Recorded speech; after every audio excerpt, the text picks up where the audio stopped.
या महापुरुषांवरचं राजकारण फक्त आता सध्या सुरू आहे, त्याच्यामुळे कधी नाव न घेणारे, छत्रपतींचं नाव न घेणारे आमचे शरद पवार, आज त्यांना रायगड आठवला.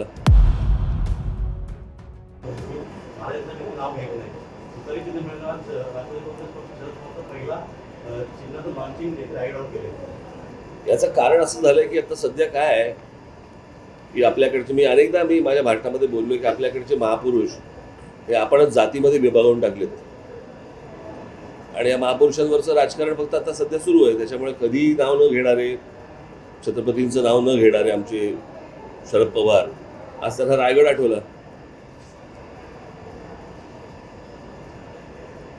मी मागे ठाण्यामध्ये जाहीर सभेमध्ये मी सांगितलं होतं, तेव्हा त्यांची मुलाखत घेतली होती, आठवते मी तुम्हाला. मी तेव्हाही तो प्रश्न विचारला होता की तुम्ही शाहू फुले आंबेडकर नेहमी बोलता, पण शिवछत्रपतींचं नाव तुम्ही कधी घेत नाही.